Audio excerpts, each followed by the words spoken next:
Lucien découvre un lynx agonisant sur son porche avant l'aube, la fourrure raidie par le gel. Sa décision immédiate déterminera non seulement la survie du fauve, mais aussi sa propre existence. Avant de continuer, n'oubliez pas de vous abonner à la chaîne, d'aimer la vidéo et de dire en commentaire d'où dans le monde vous nous regardez. C'est parti. Sous un ciel gris et chargé de nuages bas, les champs enneigés de la vallée semblaient figés dans un silence pesant. L'hiver tardif recouvrait la terre d'un voile blanc, rendant chaque mouvement difficile et chaque souffle plus laborieux. C'est dans ce décor austère que vivait Lucien, un fermier de 57 ans, robuste et au visage buriné par les années passées à cultiver son lopin de terre. Sa ferme, isolée à plusieurs kilomètres du village le plus proche, se tenait au bord d'une forêt profonde où le gibier ne manquait pas, mais où les hivers pouvaient se révéler impitoyables. Ce matin-là, Lucien ignorait encore que sa routine allait être brisée par une rencontre si inattendue qu'elle défierait toutes ses habitudes et changerait son existence. Malgré le froid mordant, Lucien s'était levé tôt pour nourrir ses quelques bêtes. Son chien, un border collie nommé Oscar, trottinait à ses côtés, fidèle compagnon toujours prêt à aider. Les poules picoraient un maigre grain dispersé dans la neige tassée, tandis que deux vaches robustes, des Montbéliardes, mâchaient lentement leur foin. Lucien, enfoncé dans son manteau épais, vérifiait d'un air soucieux l'état du fenil, redoutant le moment où ses réserves atteindraient un niveau critique. Les prévisions annonçaient encore plusieurs semaines de froid intense, et déjà le fermier envisageait un déplacement difficile jusqu'à la ville pour se réapprovisionner en nourriture pour le bétail. Il se répétait qu'il en avait vu d'autres, mais quelque chose dans l'air ce matin-là paraissait plus lourd que d'habitude, comme si le moindre incident pouvait venir bouleverser son fragile équilibre. Lorsque la première tâche de la journée fut accomplie, Lucien s'installa sur le vieux banc du porche pour souffler un instant.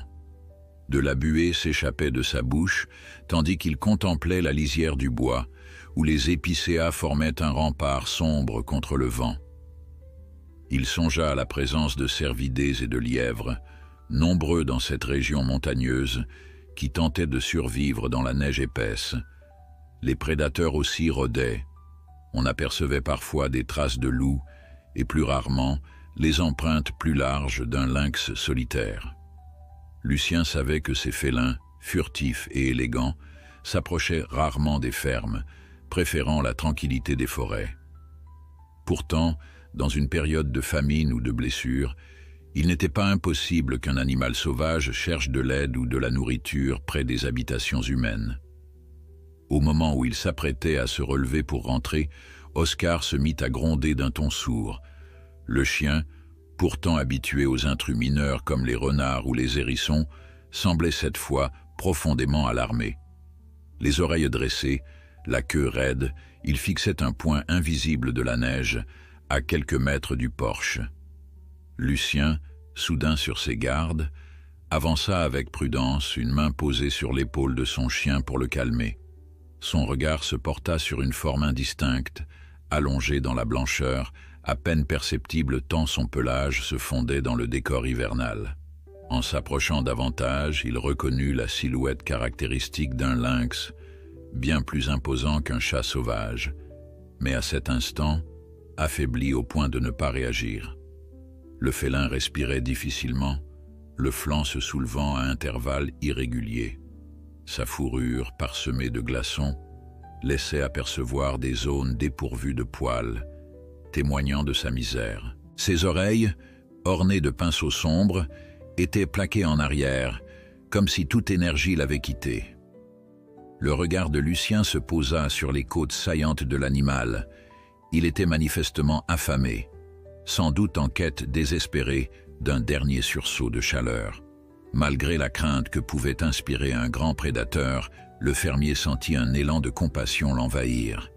Il se souvenait des récits de son père, qui disait toujours qu'un animal blessé ou mourant méritait qu'on lui épargne une souffrance inutile. Cependant, soigner un lynx était autre chose que d'aider un veau en difficulté. Prudemment, Lucien fit signe à Oscar de rester en arrière.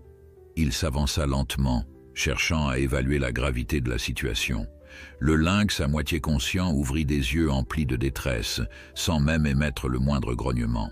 Les taches sombres de sa fourrure, qui auraient dû souligner sa prestance, paraissaient ternies. Lucien réalisa alors à quel point cet animal devait souffrir. Il hésita, tiraillé entre la peur de se faire griffer et l'empathie qui le poussait à intervenir. Mais en voyant la bête se recroqueviller dans la neige, il sut qu'il ne pouvait pas rester indifférent. Il courut vers l'intérieur, à la recherche de quelques vieilles couvertures et d'un grand bac en plastique qui servait autrefois de caisse pour transporter ses chiots. Oscar, nerveux, le suivait à distance, comme s'il sentait que quelque chose d'inhabituel était en train de se jouer. Le cœur battant, Lucien retourna sur le porche et posa la caisse près du lynx. L'idée de le déplacer l'effrayait, mais il ne pouvait pas laisser l'animal gelé à même le sol. Se munissant de gros gants en cuir et d'une prudence extrême, il souleva doucement le félin. Celui-ci, trop faible pour protester, se laissa faire, émettant un léger râle de détresse. Dans la grange, Lucien aménagea un coin isolé, loin du passage des vaches et des courants d'air, recouvert de paille propre. Il déposa la caisse et installa le lynx sur une couverture épaisse. L'animal frissonnait, ses pattes tremblantes se posant mal sur la paille, comme s'il n'avait plus la force de se tenir debout. Lucien savait que l'hypothermie était un ennemi redoutable et qu'il fallait agir rapidement. Pourtant, il était conscient de ses limites. Il n'était ni vétérinaire, ni spécialiste des félins sauvages. Tout ce qu'il pouvait faire, c'était offrir un abri, un peu de chaleur, et espérer qu'il trouverait un moyen de nourrir la bête sans se mettre en danger. Oscar, posté à l'entrée de la grange, observait la scène, partagée entre la méfiance et la curiosité. Lucien eut un petit sourire en voyant le chien pencher la tête, comme s'il cherchait à comprendre pourquoi son maître s'occupait d'un prédateur. Le fermier se sentit soudain pris d'une émotion étrange, un mélange de pitié et d'admiration pour cette créature majestueuse qui, malgré sa puissance, n'était plus qu'une âme en perdition. « Je ne te laisserai pas mourir, mon grand », murmura-t-il en s'accroupissant près de la caisse. Les yeux mi-clos du lynx scintillèrent un instant, comme s'il percevait l'intention bienveillante de cet humain inattendu. La première nuit fut longue. Lucien vérifia à plusieurs reprises la température dans la grange, s'assurant que son vieil appareil de chauffage au pétrole fonctionnait correctement.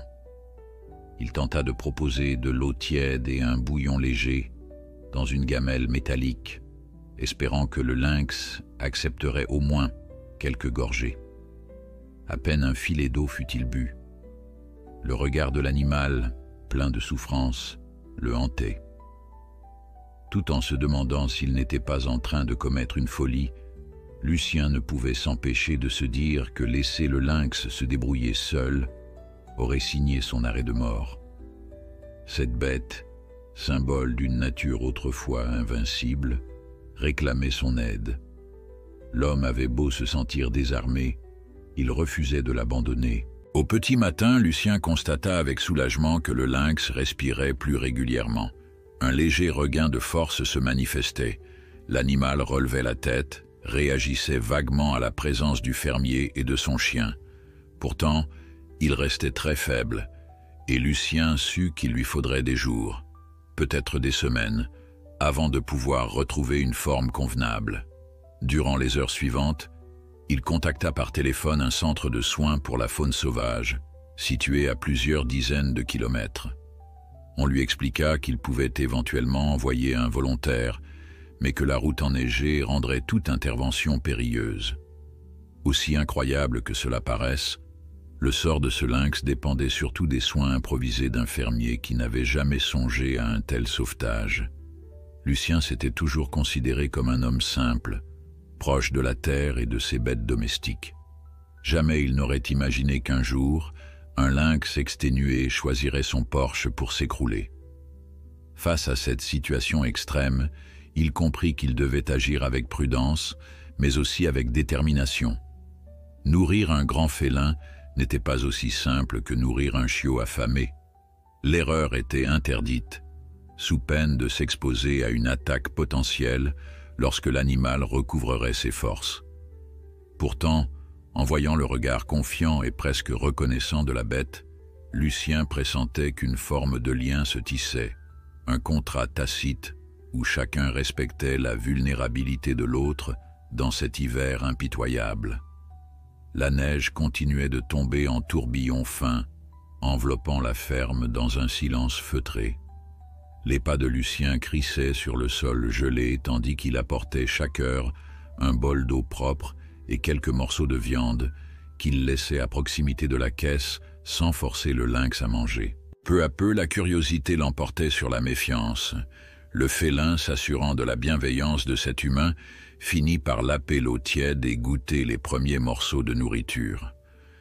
Dans ce subtil échange, Lucien sentait naître un respect mutuel. Jamais encore il n'avait connu pareil sentiment avec un animal sauvage.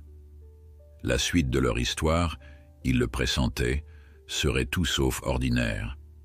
La neige avait redoublé d'intensité durant la nuit, si bien qu'au matin, Lucien dut pelleter pendant presque 1 heure pour dégager un chemin praticable jusqu'à la grange. Chaque pelleté lui rappelait qu'il était seul maître à bord pour maintenir sa ferme en état, et désormais, il n'était plus uniquement responsable de ses bêtes domestiques, mais aussi de cet hôte inattendu qui l'attendait dans la paille. Il s'approcha à pas feutrés, craignant de déranger l'animal qui semblait enfin se reposer plus tranquillement. À travers les fentes de la caisse, il distingua la silhouette du lynx, blotti contre la couverture épaisse. Les lampes chauffantes qu'il avait installées pendant la nuit diffusaient une lueur orangée, réchauffant un peu l'atmosphère glaciale. En entrant dans la grange, Lucien remarqua immédiatement que les morceaux de viande posés la veille avaient en partie disparu. Le lynx avait donc fini par manger, preuve que son instinct de survie reprenait peu à peu le dessus. Encouragé, le fermier s'approcha doucement, tenant dans sa main gauche un récipient rempli d'eau tiède. Il n'était pas sûr que la bête se lèverait pour venir boire, mais il voulait lui faciliter l'accès. Lorsqu'il posa le récipient, le lynx releva lentement la tête, ses yeux jaunes brillant d'un éclat à la fois craintif et combatif. Malgré la faiblesse évidente de l'animal, Lucien devinait sous le pelage transi la puissance redoutable d'un chasseur né. Il s'agenouilla à une distance respectueuse, murmurant des paroles d'apaisement comme il le faisait parfois avec un veau apeuré. Soudain, le téléphone sonna dans sa poche. Surpris, Lucien se releva en vitesse, craignant que ce bruit ne paniquerait le lynx. Il décrocha avec précipitation et reconnut la voix inquiète de Mathilde, une bénévole du centre de soins pour animaux sauvages.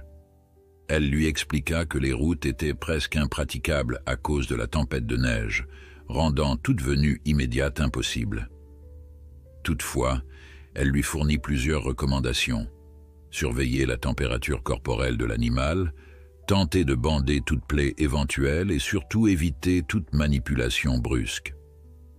Lucien acquiesça, notant mentalement chaque conseil tout en sachant qu'il n'avait ni les équipements sophistiqués, ni l'expertise d'un vétérinaire spécialisé dans la faune sauvage. Il se promit néanmoins de faire de son mieux, déterminé à tenir jusqu'à ce que de l'aide puisse arriver. Après avoir raccroché, il s'empara d'une vieille trousse de secours qu'il conservait au cas où un de ses animaux se blesserait. Il y trouva des bandages, un désinfectant et quelques seringues, vestiges d'injections nécessaires à son bétail. Puis, faisant preuve d'une audace teintée d'appréhension, il s'approcha à nouveau du lynx. Sa grande surprise fut de constater que l'animal ne le repoussait pas avec agressivité. Certes, il montrait encore des signes de nervosité, mais le regard de la bête semblait avant tout exprimer une souffrance profonde plutôt qu'une hostilité irrépressible. D'une voix qu'il voulait calme, Lucien murmura « Doucement, mon beau, je veux juste regarder si tu es blessé. » Son chien Oscar, resté en retrait, fixait la scène avec une curiosité mêlée de prudence. Lucien avança la main gantée, observant chaque muscle du félin pour anticiper une réaction. Le lynx émit un grondement sourd, mais ne se recula pas.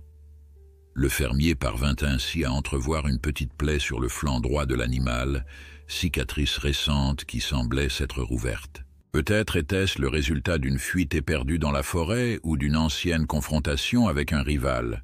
Toujours est-il que cette blessure nécessitait des soins, au risque de s'infecter davantage. Rassemblant son courage, Lucien imbiba un chiffon propre de désinfectant et l'appliqua le plus délicatement possible sur la plaie. Le lynx feula et tenta de bouger, mais sans la force suffisante pour se débattre violemment. Lucien sentit les griffes puissantes effleurer son manteau, suffisamment pour comprendre qu'en d'autres circonstances, ce coup aurait pu être fatal. Il demeura pourtant concentré, tentant de nettoyer rapidement la zone, avant de reculer pour laisser l'animal reprendre son calme. Des gouttes de sueur perlaient sur son front malgré le froid ambiant. Dès que le soin fut prodigué, il déposa un nouveau morceau de viande à proximité, comme pour témoigner de ses intentions pacifiques. Le lynx, grognant encore légèrement, se tourna péniblement vers la viande et se mit à la déchiqueter, preuve qu'il accueillait malgré tout cette forme d'assistance dans son combat pour la survie. La journée passa dans une routine nouvelle, rythmée par des allers-retours incessants entre la maison et la grange. Lucien vérifiait régulièrement que le chauffage fonctionnait, rajoutait un peu de paille ou changeait l'eau. À plusieurs reprises, il eut la sensation étrange d'être observé par l'animal, comme si ce dernier analysait chacune de ses actions. Les heures s'écoulèrent et l'angoisse de voir le lynx dépérir laissa place à un brin d'espoir. Il mangeait, il s'abreuvait, et bien qu'il restât faible, sa plaie paraissait propre. Oscar, le chien, semblait peu à peu s'habituer à la présence du félin. Parfois, il émettait un petit jappement, tournait autour de la caisse, puis finissait par se coucher dans un coin de la grange, sentant que son maître veillait sur la situation. Lucien s'accorda seulement quelques heures de sommeil la nuit suivante, de crainte qu'une complication ne survienne. Au petit matin, il constata avec joie que l'état général du lynx s'était stabilisé. Les yeux de l'animal semblaient plus vifs et il se redressait désormais légèrement sur ses pattes avant. Malgré ce léger mieux, Lucien savait qu'il ne pourrait pas gérer seul cette convalescence sur le long terme. Il réessaya de contacter Mathilde du centre de soins. La route demeurait bloquée et personne ne pouvait se déplacer avant au moins 3 jours. Une tempête aussi violente bloquait les accès routiers, rendant tout trajet quasiment impossible. Lucien, un brin fataliste, se dit qu'il n'avait pas d'autre choix que de prendre soin du lynx jusqu'à ce que la situation s'améliore. Il se surprit à éprouver une forme de soulagement. Au fond de lui, il n'avait pas envie de confier cet animal à d'autres, du moins pas avant d'être certain qu'il serait en sécurité. Comme pour valider ses pensées, le lynx le regarda avec une intensité presque troublante lorsque Lucien s'approcha pour changer les bandages. Son pelage, bien que toujours terne, commençait à reprendre un peu d'éclat là où il n'était pas abîmé. Chaque jour, Lucien s'efforçait de varier la nourriture, allant jusqu'à chasser quelques lapins dans les fourrés environnants, conscient que la viande fraîche serait plus adaptée aux besoins d'un prédateur sauvage. Ce faisant, il réalisait plus que jamais à quel point la nature pouvait être exigeante. D'un côté, sauver une vie, de l'autre, prélever un animal pour nourrir un autre. La ferme avait toujours fonctionné sur un équilibre délicat et aujourd'hui, cet équilibre se manifestait à travers ce geste paradoxal. Pourtant, Lucien sentait grandir en lui une fierté nouvelle. Chaque signe de rémission chez le lynx lui donnait la force de continuer, comme s'il tenait absolument à prouver qu'un simple fermier, armé de compassion et de débrouillardise, pouvait accomplir ce que d'autres jugeraient impossible. Il passait de longs moments à parler à l'animal, un peu comme on parle à un compagnon silencieux. Il lui racontait ses propres épreuves, la perte de sa femme quelques années plus tôt, ses doutes sur la poursuite de l'exploitation agricole et cette solitude qu'il ressentait chaque soir dans la grande maison vide. Le lynx, bien sûr, ne répondait pas, mais son regard persistant semblait parfois lui offrir une forme de réconfort. 2 jours s'étaient écoulés depuis l'arrivée du lynx sur le porche. À l'extérieur, la neige ne cessait de tomber, recouvrant le chemin d'accès à la ferme d'un manteau immaculé. Le téléphone portable de Lucien, à la batterie faiblissante, n'avait plus capté de réseau depuis la veille. Coupé du monde, il se retrouvait seul avec ses animaux, ses inquiétudes et cette noble créature qui luttait pour survivre. Il ignorait encore que l'obstination à sauver le lynx allait provoquer une suite d'événements inattendus, dépassant de loin le simple sauvetage d'un animal sauvage. Dans la froideur immobile de cet hiver rigoureux, une lueur de solidarité venait toutefois de naître, imperceptible mais déjà palpable, comme un fil ténu reliant 2 êtres que tout opposait a priori. Sitôt la brève accalmie passée, une bourrasque cinglante se leva, faisant claquer les volets mal fixés de la grange. Lucien frissonna et s'enquit de renforcer la porte qui laissait passer un courant d'air glacial. La nuit allait être rude, et il craignait qu'un tel froid ne ralentisse la guérison du lynx ou ne compromette son état déjà précaire. À l'aide de vieilles planches, il colmata tant bien que mal les interstices, puis vérifia que le chauffage au pétrole disposait encore de suffisamment de carburant. Observant l'animal se dresser légèrement, il sentit un mélange de satisfaction et de profonde inquiétude. Satisfaction, parce que le lynx survivait depuis déjà 3 jours contre toute attente, et inquiétude, parce que le temps filait, tout comme les réserves de carburant et de vivres. Alors que la tempête hurlait au dehors, Lucien revit par bribes des souvenirs d'enfance. Il se revoyait, gamin, suivant son père dans cette même grange, courant entre les bottes de foin, rêvant déjà du jour où il serait lui aussi un fermier accompli. Jamais dans ses songes d'enfant, il ne s'était imaginé en train de porter secours à un grand prédateur. C'était comme si le destin l'avait placé devant un défi aussi imprévisible qu'exaltant. Il savait que la réussite ou l'échec de son entreprise dépendrait autant de la volonté de l'animal à vivre que de ses propres capacités à offrir un abri, de la nourriture et des soins adéquats. Dans un ultime geste avant de regagner la maison, il prépara une sorte de barrière improvisée, un panneau de bois amovible pour cloisonner l'espace où reposait le lynx. Non pas pour l'enfermer, mais pour le protéger d'un éventuel afflux d'air trop froid et l'empêcher de trop se déplacer durant la nuit. Il laissa toutefois un espace suffisant pour que l'animal ne se sente pas pris au piège, conscient que le stress pouvait aggraver son état. En s'éloignant, il croisa le regard d'Oscar, dont la fidélité ne faiblissait pas. Le chien s'assit docilement à côté du panneau, comme pour signifier qu'il veillerait, lui aussi, jusqu'au bout. La maison paraissait soudain bien vide et silencieuse sans la présence de son épouse, décédée quelques années plus tôt.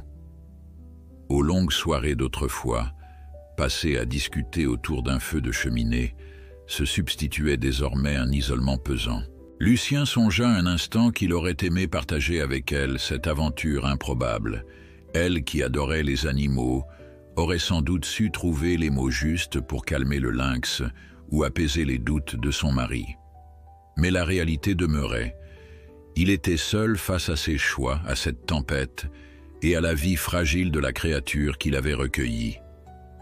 Avant de se coucher, il jeta un dernier coup d'œil par la fenêtre. Le vent s'engouffrait en rafales, arrachant des tourbillons de neige des toits et des arbres. Demain, il lui faudrait déneiger encore, s'occuper des vaches, tenter de joindre le centre de soins si le réseau revenait et vérifier que le lynx continuait sa lente remontée vers la santé. Quelque part, en lui, Lucien éprouvait une drôle de sérénité, comme si cette mission inédite lui redonnait une raison de se battre contre les rigueurs de l'hiver.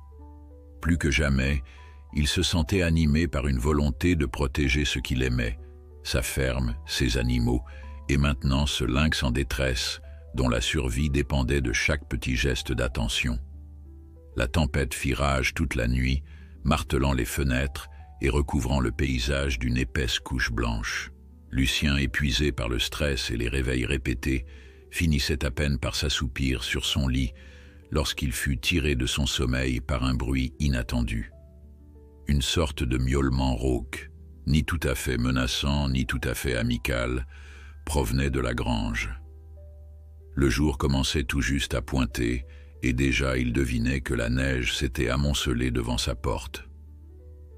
En se hâtant d'enfiler des vêtements chauds, il pensa au lynx, redoutant qu'il ne soit de nouveau en détresse.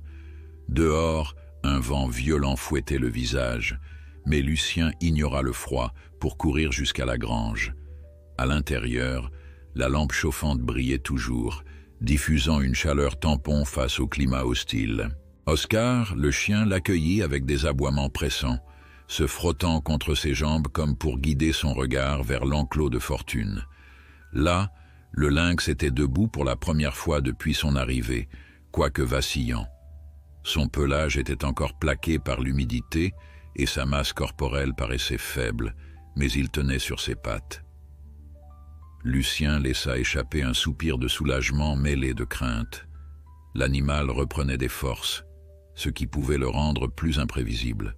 Pourtant, le regard du félin demeurait moins agressif que la veille. Il fixait Lucien avec une lueur d'intelligence, comme s'il tentait de comprendre ce drôle d'humain qui lui prodiguait des soins. « Tu as faim, hein ?» murmura Lucien en s'avançant prudemment. Il déposa un bol de bouillon tiède, ainsi qu'un morceau de viande fraîche. Le lynx désigna un intérêt immédiat, mais attendit que l'homme s'écarte pour approcher. Lucien respecta cette distance, conscient que chaque tentative d'interaction devait être mesurée. Cependant, il voyait déjà une différence par rapport au jour précédent. L'animal ne tremblait plus autant. Son souffle semblait plus régulier et surtout il mangeait avec plus d'entrain. Une fois sa ration avalée, le lynx balaya le sol du regard, comme s'il recherchait un endroit pour s'installer. Lucien remarqua alors qu'un petit tremblement persistait au niveau de ses pattes arrière. Il était possible que l'animal souffre encore d'engelure ou d'une fracture mineure. Ne disposant pas de matériel radiologique, Lucien se contenta de surveiller, promettant intérieurement d'obtenir une consultation dès que la tempête cesserait. Quelques heures plus tard, le vent perdit en intensité, laissant place à un calme apparent. Lucien en profita pour inspecter les alentours et dégager une nouvelle fois le porche, dont les marches étaient ensevelies sous 1 mètre de poudreuse. Il eut la surprise de trouver des traces d'animaux autour de sa propriété, probablement celles de lièvres et de renards, venus fouiner dans les déchets de cuisine. Il s'aperçut aussi que la toiture de la grange avait subi quelques dégâts. Une tuile arrachée risquait de laisser s'infiltrer de l'eau ou de la neige fondue. Fidèle à sa réputation de travailleur inépuisable, il installa son échelle et grimpa avec précaution, le cœur palpitant à l'idée de chuter. Il remplaça tant bien que mal la tuile défectueuse puis redescendit, les mains engourdies par le froid. À chaque fois qu'il pensait à l'effort nécessaire pour maintenir la ferme, il lui revenait en mémoire le regard du lynx, ce regard qui disait à la fois merci et attention. Curieusement, cette pensée l'encourageait. À midi, Lucien prépara un repas simple pour lui-même, soupe, pain et fromage. Il décida d'en faire chauffer un peu plus, afin d'en laisser refroidir une partie, au cas où le lynx accepterait de boire un autre bouillon riche en nutriments. L'après-midi fut consacré à l'entretien des bêtes, la traite des vaches et la vérification de ses stocks de foin. Il se rendit compte que les réserves d'essence pour le générateur et le chauffage au pétrole n'étaient pas illimitées. Avec la tempête, il ne savait pas quand il pourrait se rendre en ville pour refaire le plein. Cette perspective l'angoissa quelque peu. Tandis qu'il revint à la grange, son chien Oscar accourut, le museau fouetté par le vent, et l'entraîna directement vers l'enclos. Le lynx couché sur le flanc semblait plus paisible. Lucien s'accroupit pour observer la cicatrice au flanc droit, celle qu'il avait désinfectée. À sa grande satisfaction, elle n'était plus rouge et aucun pus n'en suintait. L'animal le laissa approcher, ce qui constitua un nouveau cap. En soirée, alors que la lumière déclinait, Lucien s'accorda un rare moment de répit dans sa cuisine éclairée par une ampoule faible. Il feuilleta un vieux carnet contenant des photos d'animaux sauvages prises par son père il y a longtemps. Une image en particulier attira son attention. Un lynx, photographié au crépuscule, les oreilles dressées, posant sur un rocher. La ressemblance avec celui qu'il soignait était frappante. Il referma le carnet, souriant à l'idée que, des années après, cette ferme servait encore de refuge pour un grand fauve. Oscar, resté à ses pieds, gémit doucement, comme s'il ressentait l'émotion de son maître. Lucien ferma les yeux un instant, se rappelant combien la vie s'avérait parfois étrange. Un jour, il élevait des veaux et des poules, et le lendemain, il s'occupait d'un lynx blessé, peut-être destiné à reprendre sa liberté dans la forêt proche. Cette prise de conscience le remplit de calme. Il existait décidément un lien profond entre l'homme, ses animaux et la nature sauvage. Il songea alors que, malgré la rudesse de l'hiver, cette rencontre était peut-être un cadeau, une façon de se rappeler sa place dans ce monde. Avant de regagner la grange pour sa tournée du soir, Lucien fit un dernier essai pour appeler le centre de soins, espérant que la ligne passerait à travers le blizzard moribond. Malheureusement, il n'obtint aucun signal. Résigné, il attrapa quelques bûches pour alimenter le poêle, puis sortit, Oscar à ses talons. Dans la grange, l'animal l'attendait, bien réveillé. Lorsque Lucien poussa la porte, le lynx ne bougea pas, mais ses oreilles se pointèrent dans sa direction. Un clignement de ses yeux jaunes, puis un léger souffle, comme un accueil silencieux. Lucien sourit, déposa un morceau de viande et referma l'enclos. Au matin du 4e jour, la tempête s'était enfin calmée, ne laissant derrière elle qu'un silence blanc et lourd. Lucien dut plisser les yeux pour scruter l'horizon.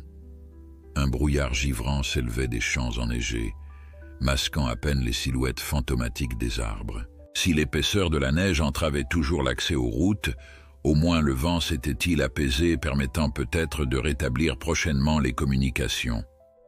Avant toute chose, le fermier se dirigea vers la grange, les épaules raidies par le froid, la pensée obstinément tournée vers l'état du lynx.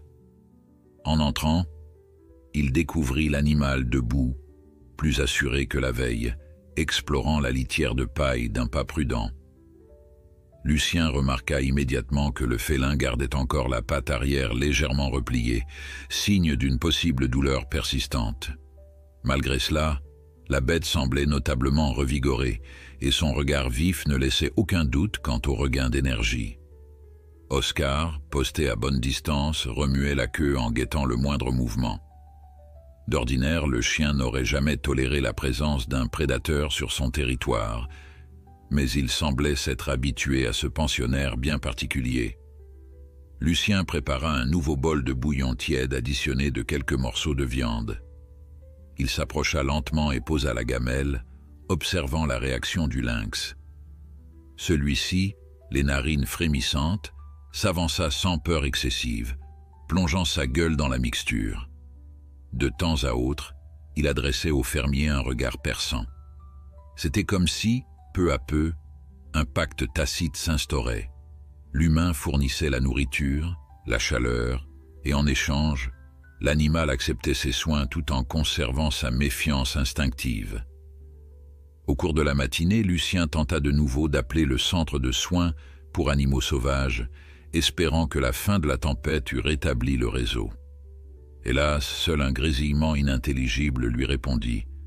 Découragé, il reposa le combiné et décida de faire un état des lieux plus complet de sa propriété. L'état du toit de la maison n'était pas trop alarmant, mais le sentier menant au village restait totalement bloqué par les congères. Dans la grange, la vieille citerne de fioul se vidait à vue d'œil. Il lui restait tout au plus quelques jours de quoi alimenter l'appareil de chauffage. Il réalisa que, d'ici peu, il lui faudrait trouver un moyen de dégager un passage ou solliciter une aide extérieure. Sans carburant ni électricité, le confort précaire du lynx deviendrait problématique. Lucien s'accorda une pause en fin de matinée pour reposer son dos endolori. Assis sur un tabouret dans la cuisine, il fixa le feu qui crépitait doucement dans le poêle. Les flammes lui rappelaient étrangement le regard du lynx, à la fois fascinant et potentiellement dangereux.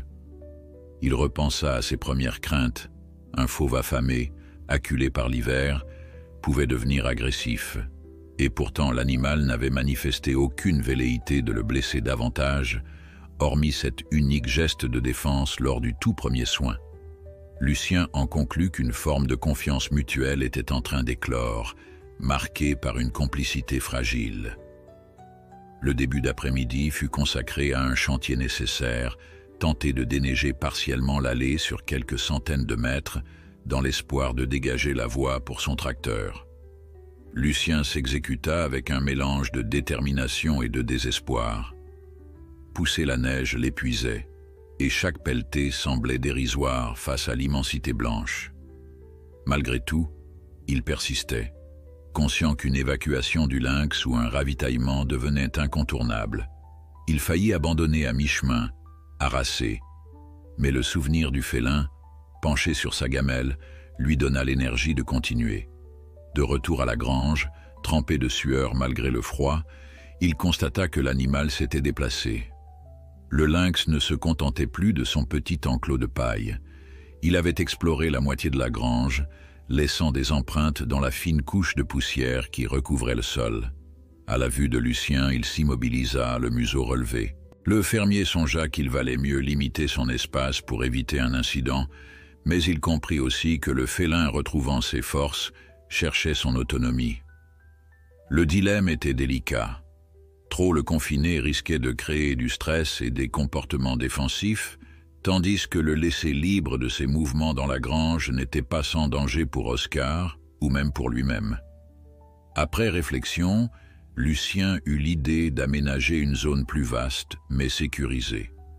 Il disposa des planches verticales pour créer une sorte de grand box, où le lynx disposerait d'assez d'espace pour bouger sans être collé au chauffage. Le tout serait fermé par une porte rudimentaire mais solide. Pendant qu'il bricolait, le lynx l'observait depuis un coin, assis sur son train arrière comme un chat de maison. Cette posture, rendue presque comique par la taille de l'animal, n'en demeurait pas moins impressionnante. On devinait aisément la force dissimulée dans ce corps pourtant amaigri.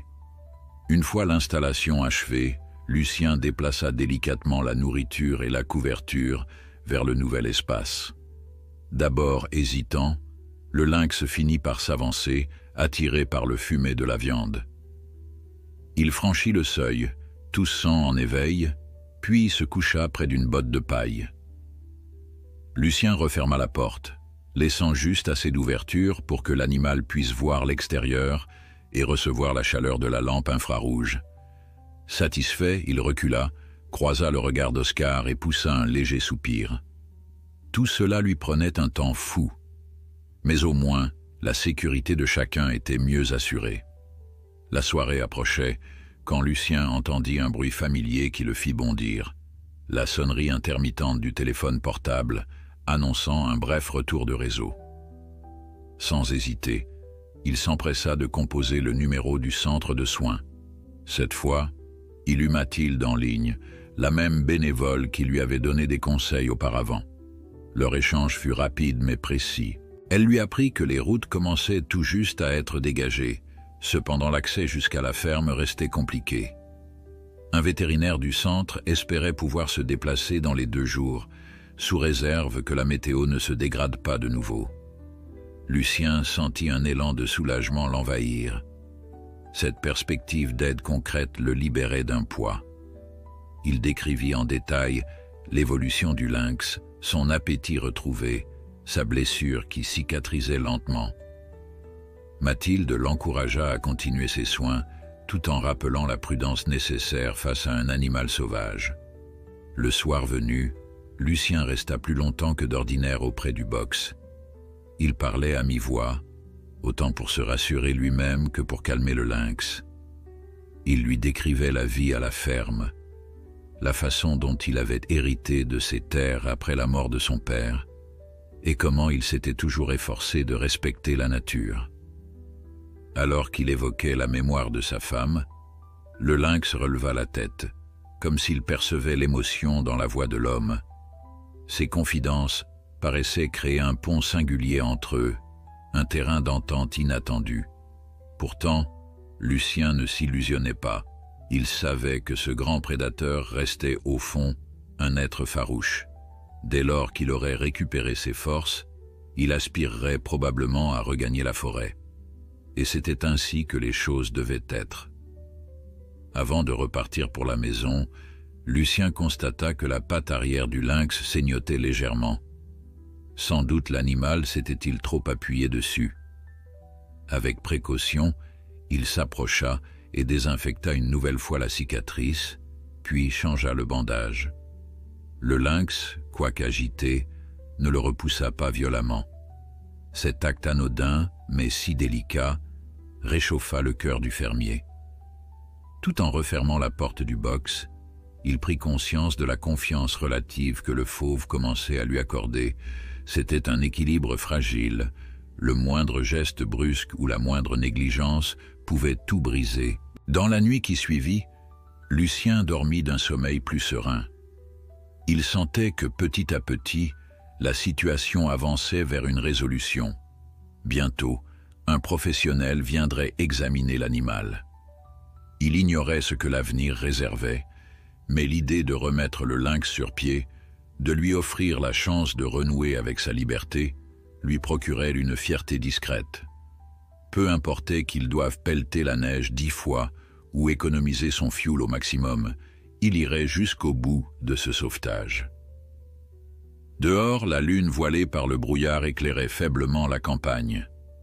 Dans la grange, le grand félin s'était recroquevillé dans la paille, sans savoir que sa vie, désormais suspendue, reposait sur la persévérance d'un homme décidé à l'aider. Au 5e matin, Lucien ouvrit les yeux sur un ciel limpide, dénué des lourds nuages qui avaient charrié tant de neige les jours précédents. Il prit cela comme un signe encourageant. Peut-être les routes allaient-elles être dégagées plus vite que prévu, et le vétérinaire annoncé pourrait enfin venir examiner le lynx. Malgré le froid toujours piquant, il ressentait un élan d'optimisme.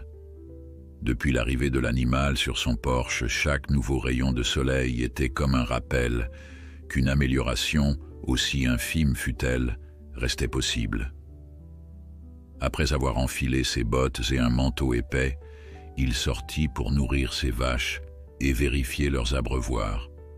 Une fine couche de glace s'était formée sur l'eau, et il dut la briser avec le manche de sa pelle. Les bêtes l'accueillirent avec leurs meuglements habituels, peu conscientes du tumulte qui régnait dans l'esprit de leur maître. Lucien passa quelques minutes à leur parler comme pour se rassurer.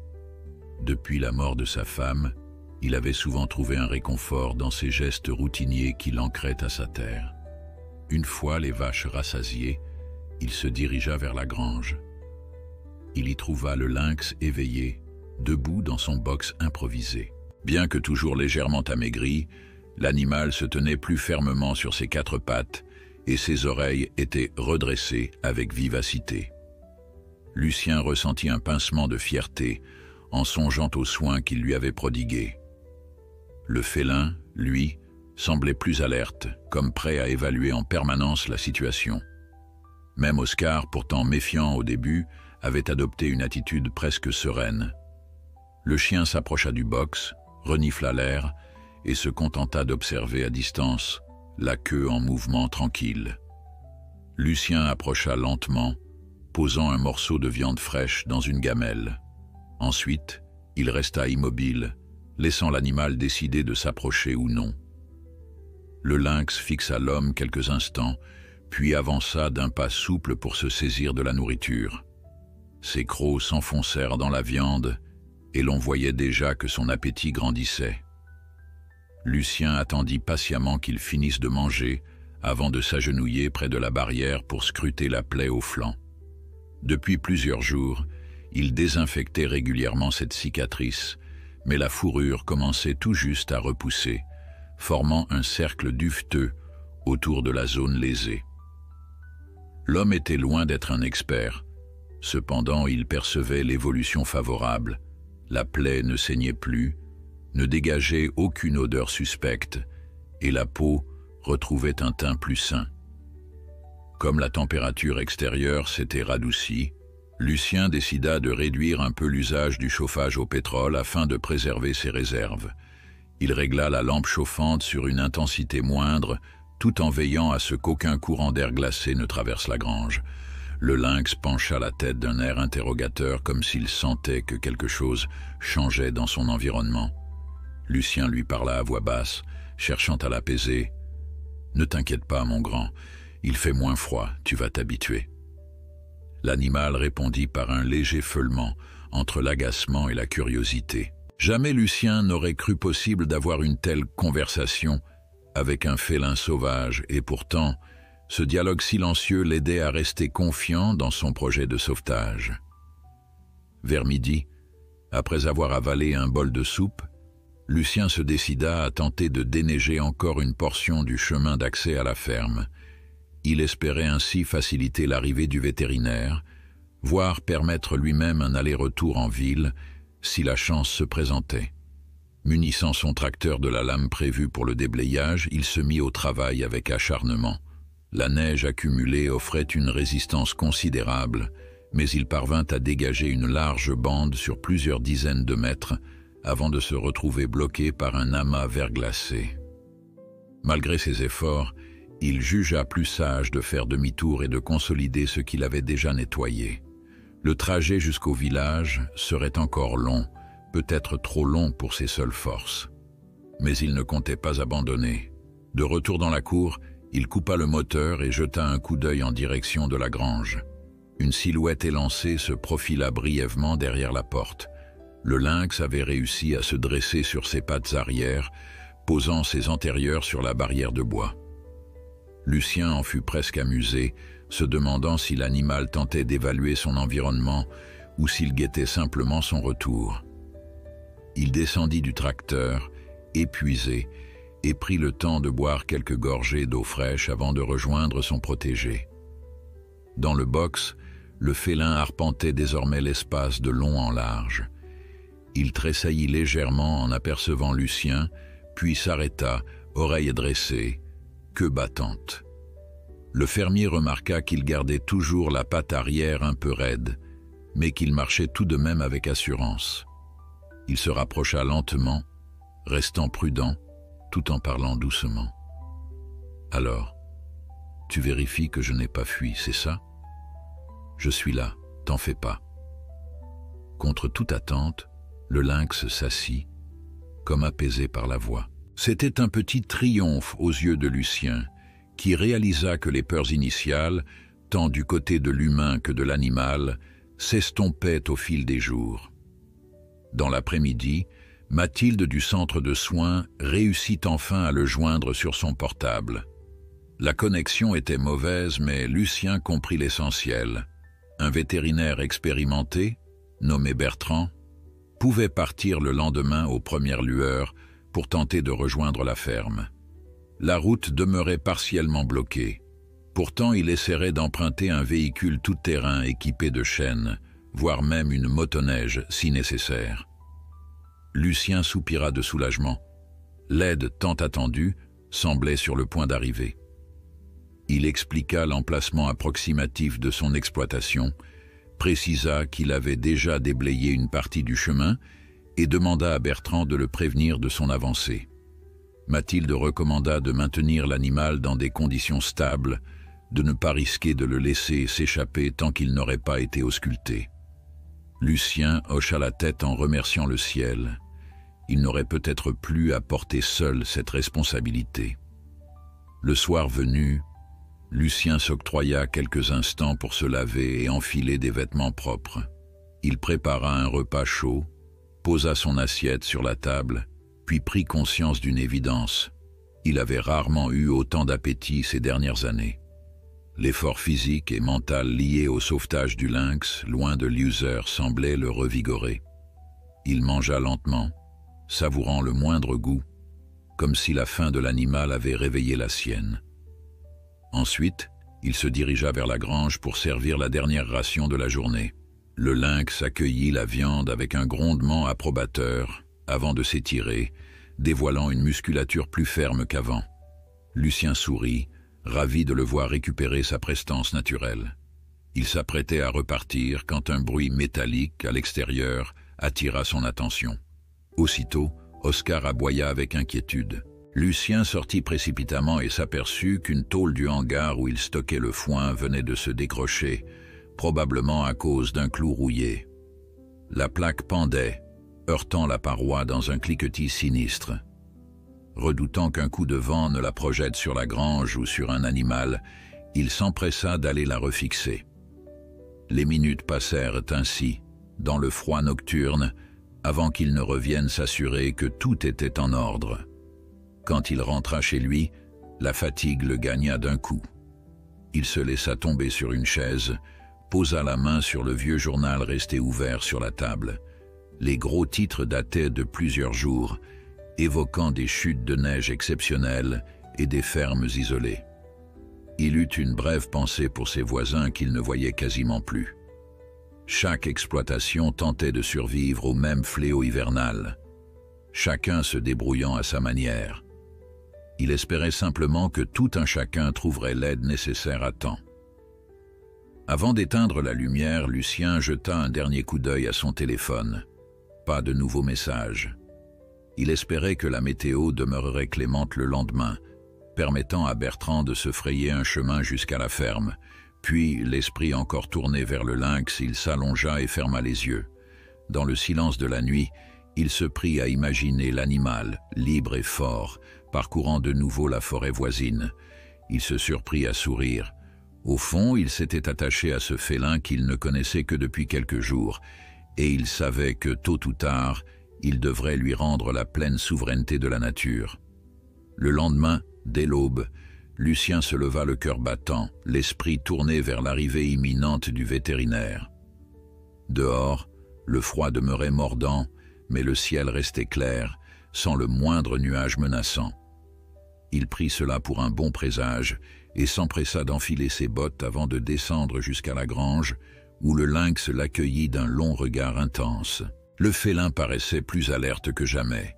Il marchait dans le box d'un pas presque silencieux, testant ses appuis avec prudence. Lucien sourit en constatant que la patte arrière semblait plus solide, même si une raideur persistait. Après avoir servi sa ration au lynx, il se dépêcha d'aller inspecter l'allée qu'il avait déneigée la veille. Il voulait vérifier si le passage était toujours praticable ou si de nouvelles bourrasques nocturnes l'avaient obstrué. En longeant la piste, il fut soulagé de voir que ses efforts tenaient bon. Le sol restait visible sur la plus grande partie du chemin. Seul un petit amas de neige verglacé subsistait, qu'il pourrait facilement enlever avec son tracteur si nécessaire. Rassuré, il revint à la maison pour se préparer un café et vérifier son téléphone. Aucun appel ne s'était affiché, mais il ne s'en inquiéta pas davantage. Il savait que Bertrand, le vétérinaire, devait tenter de partir tôt sans forcément pouvoir le prévenir. La ligne était capricieuse et la route jusqu'à la ferme demeurait semée d'embûches. Lucien jeta un coup d'œil à Oscar, qui somnolait près de la porte. « Tu vas voir, mon grand, on va avoir de la visite aujourd'hui. » Le chien dressa une oreille, comme s'il comprenait l'importance de l'événement. Vers 9 heures, Lucien retourna auprès du lynx pour vérifier la cicatrisation de la plaie. Le félin, désormais habitué à sa présence, toléra cette approche sans trop grogner. Il laissa l'homme renouveler le désinfectant, puis banda la zone fragile avec un morceau de tissu propre. À chaque geste, Lucien mesurait sa chance. L'animal aurait très bien pu le griffer ou le mordre à la moindre occasion. Pourtant, c'était comme si une confiance prudente s'était installée. Restait à espérer que le vétérinaire pourrait apporter un diagnostic plus complet, notamment sur la patte arrière, toujours un peu raide. Le temps s'écoula lentement. À midi, toujours aucune trace de Bertrand. Lucien sentait une pointe d'anxiété monter, craignant un imprévu. Peut-être le vétérinaire s'était-il retrouvé bloqué ou avait-il dû rebrousser chemin. Dans ces conditions hivernales, tout déplacement relevait de l'exploit, et il n'était pas exclu que le rendez-vous doive être reporté. Essayant de ne pas sombrer dans le pessimisme, Lucien se força à manger un morceau et à nourrir ses vaches, tout en gardant un œil sur l'allée. Peu avant 13 heures, un bruit de moteur attira son attention. Il sortit aussitôt de la grange et distingua au loin un véhicule tout-terrain qui avançait lentement. Les chaînes cliquetaient sur la neige tassée et la silhouette d'un homme se dessinait derrière le volant. Lucien sentit son cœur s'alléger. Il se dirigea à grandes enjambées vers la voiture, faisant de grands gestes pour guider le conducteur. Lorsqu'enfin celui-ci s'arrêta, un homme d'une quarantaine d'années descendit, emmitouflé dans une parka épaisse. « Vous êtes Lucien, je suppose » cria-t-il pour couvrir le bruit du moteur. « C'est bien moi. Vous devez être Bertrand. Merci d'avoir fait tout ce chemin. » Le vétérinaire, le visage rougi par le froid, hocha la tête avec un sourire chaleureux.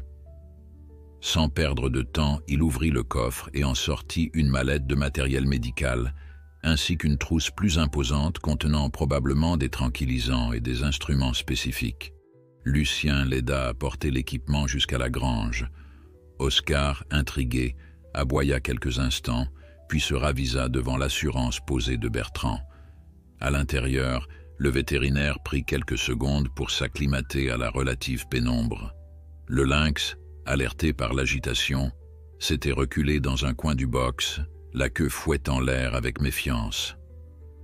Lucien s'approcha le premier, parlant doucement pour calmer le félin. Bertrand, quant à lui, posa son regard expert sur l'animal, notant la maigreur résiduelle, la patte raide et la cicatrice sur le flanc. « On va tenter de l'examiner sans trop le stresser », expliqua-t-il à Lucien. « Je vais d'abord lui injecter un léger sédatif, histoire de pouvoir ausculter la patte sans risquer de le blesser ou qu'il nous attaque. » Lucien acquiesça, conscient que cette approche était sans doute la plus sûre. Il observa Bertrand préparer une seringue contenant une dose minutieusement calculée. Le vétérinaire approcha la barrière, parla doucement au lynx, puis utilisa un long bâton muni d'une sorte de pic pour administrer l'injection à distance. Le félin feula, tenta de reculer, mais la piqûre fut rapide. Après quelques minutes d'agitation, il commença à s'assoupir, posant sa tête sur la paille, le regard légèrement voilé. Bertrand et Lucien pénétrèrent alors dans le box, prenant garde de garder une marge de sécurité.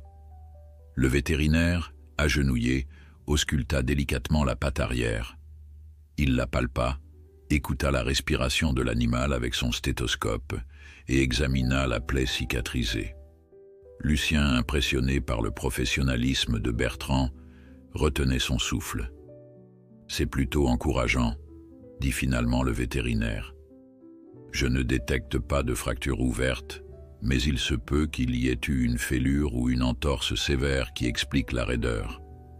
La cicatrice sur le flanc est propre et ne présente aucun signe d'infection. Au niveau général, il est clair qu'il souffre encore d'une sous-nutrition, mais vous avez déjà bien amélioré son état. » Soulagé, Lucien sourit. Il craignait que la patte soit irrémédiablement endommagée. Le vétérinaire poursuivit. « Je vais faire une injection d'anti-inflammatoire et d'antibiotiques pour limiter toute complication. Pour le reste, il va lui falloir du repos, une nourriture adaptée et, idéalement, une rééducation progressive. On pourrait le transférer au centre d'ici quelques jours, une fois que les routes seront entièrement dégagées. » Lucien hocha la tête, partagé entre la satisfaction de confier la suite des soins à un établissement spécialisé et l'étrange nostalgie de voir partir cet invité qu'il avait appris à connaître. Pendant que Bertrand sortait une seconde seringue, le fermier posa doucement la main sur le pelage du lynx, ressentant la chaleur de son corps, sa respiration profonde. Même endormi, le félin restait impressionnant de puissance contenue. Le vétérinaire administra les injections et compléta ses observations dans un carnet. Il échangea ensuite quelques mots supplémentaires avec Lucien, détaillant la quantité de nourriture idéale et les soins à poursuivre. Il a vraiment eu de la chance de tomber sur vous, reprit-il en rangeant ses outils. Sans votre intervention, il serait probablement mort de faim ou de froid. Lucien ne trouva pas quoi répondre, ému de repenser au jour où il avait découvert l'animal inerte sur son porche. Il se contenta d'hocher la tête, conscient qu'il restait encore du chemin à parcourir avant que le lynx puisse retrouver la liberté. Bertrand proposa de rester un moment afin de surveiller le réveil du fauve, ce que Lucien accepta volontiers. Les deux hommes s'installèrent alors non loin du box en retrait, tandis qu'Oscar tournait autour d'eux avec curiosité.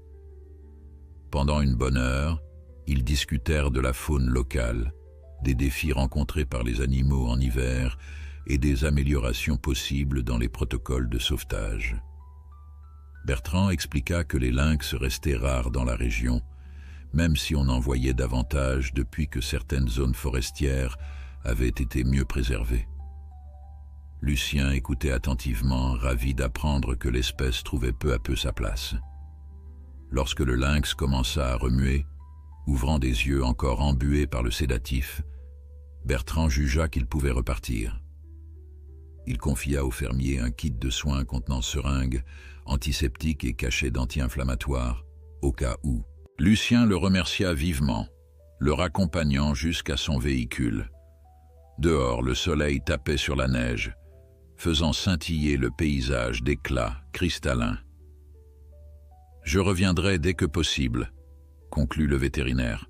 « Ou alors, si vous parvenez à libérer totalement le chemin, vous pourrez l'amener au centre vous-même. »« On verra ce que permet la météo, » répondit Lucien avec un sourire. « Merci encore. » Bertrand salua Oscar d'une caresse sur la tête, puis monta dans son tout-terrain. Le moteur rugit et le véhicule s'éloigna peu à peu, disparaissant dans la blancheur du chemin. Lucien resta un instant immobile, le cœur apaisé, la pensée déjà tournée vers son protégé endormi. Bientôt, il devrait se résoudre à le laisser partir ou l'accompagner jusqu'au centre de soins. Mais en attendant, il se sentait fier d'avoir su garder cet animal en vie jusqu'à l'arrivée de l'aide professionnelle. Il respira profondément, goûtant la sérénité de cet instant où la nature et l'homme semblaient en harmonie, dans la lumière hivernale. Rassuré par l'avis du vétérinaire, Lucien retourna auprès du lynx endormi. Le sédatif diminuait doucement, mais l'animal restait suffisamment calme pour ne pas menacer de brusques mouvements. Après avoir longuement veillé sur lui, le fermier décida de le laisser récupérer en paix, confiant dans la régularité de son souffle. Il quitta le box, en pensant à tout ce que Bertrand lui avait expliqué. Le félin avait encore besoin de repos, d'une alimentation adaptée et surtout d'être à l'abri des courants d'air. Lucien vérifia les environs, s'assura que la lampe chauffante fonctionnait toujours, puis sortit prendre l'air, le visage caressé par le froid sec de l'après-midi.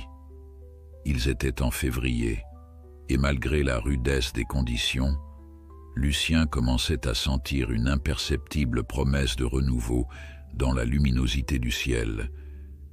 Les jours s'allongeaient et les flocons brillaient plus vivement sous le soleil. Des oiseaux migrateurs revenaient timidement, explorant les champs enneigés à la recherche de nourriture. Cette perspective d'un printemps lointain réconfortait le fermier. La nature, implacable en hiver, savait redevenir généreuse quand venait le temps du dégel. Peut-être que, d'ici quelques semaines, le lynx pourrait quitter la grange, retrouver la forêt et chasser sans entrave.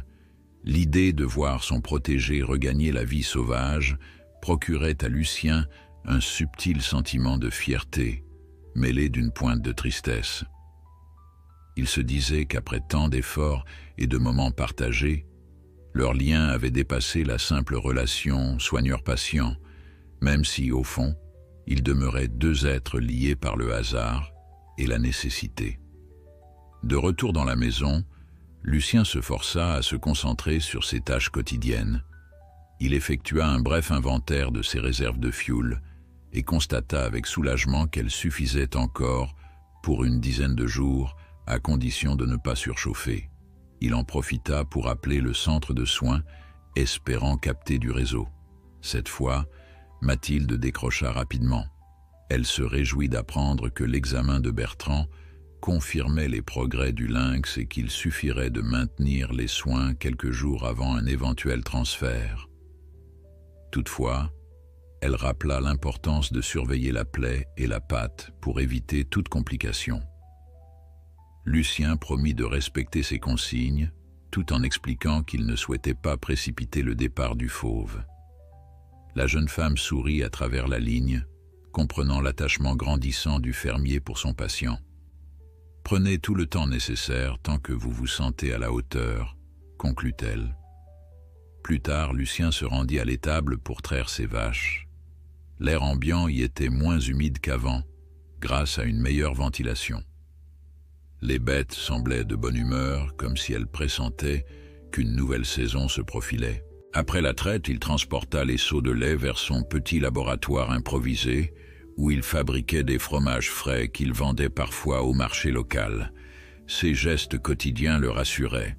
Ils symbolisaient une continuité, un socle stable dans l'adversité hivernale.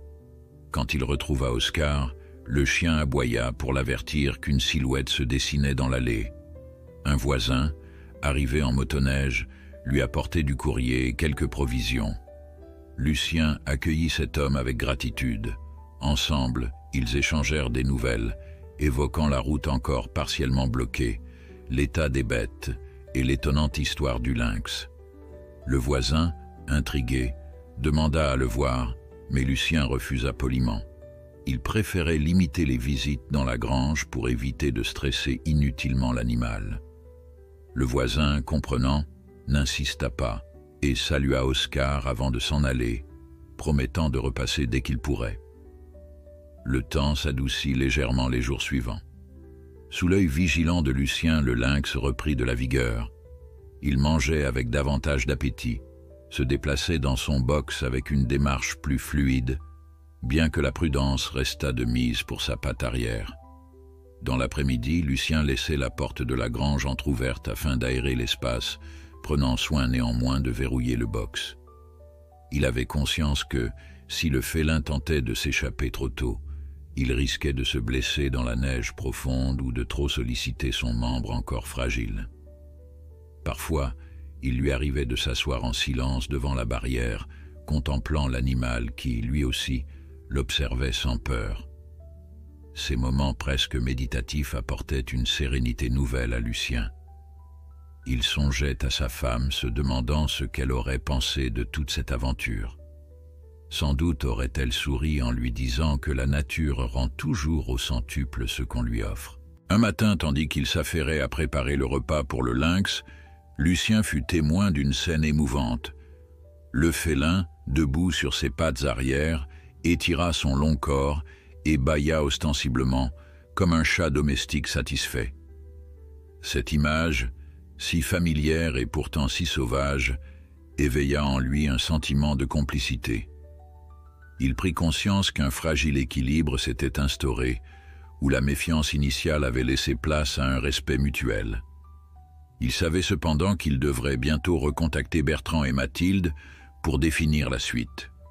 Car si le lynx continuait de progresser, rien ne justifierait de le maintenir plus longtemps enfermé, fût-ce dans un environnement protégé. L'idée de voir cet hôte reprendre sa liberté grandissait, tout en lui causant une pincée au cœur. Chaque soir, Lucien s'installait près du poêle à bois pour lire quelques pages de son vieux manuel sur la faune locale. Il y découvrait de nouveaux détails sur le comportement des lynx, leur habitat, leurs besoins alimentaires. Il se sentait mieux armé pour comprendre l'animal et ses réactions. Dans le même temps, il réalisait l'ampleur de la mission qui l'attendait s'il voulait relâcher le félin dans de bonnes conditions. Il lui faudrait repérer une zone suffisamment riche en proies, éloignée des routes et des habitations, tout en tenant compte des territoires déjà occupés par d'autres lynx ou des loups. Cette perspective l'effrayait, mais le stimulait aussi. Depuis la disparition de son épouse, jamais il ne s'était senti aussi motivé à accomplir quelque chose de constructif. Un objectif clair le guidait désormais, rendre à ce lynx affamé, tombé un jour sur son porche, toute sa dignité d'animal souverain. Après une semaine, la récupération du lynx était flagrante. Lucien constatait que le félin posait enfin sa patte arrière sans trop de gêne, bien que le membre restât moins agile que l'autre. Par prudence, il lui administrait encore de légères doses d'anti-inflammatoires, comme recommandé par Bertrand.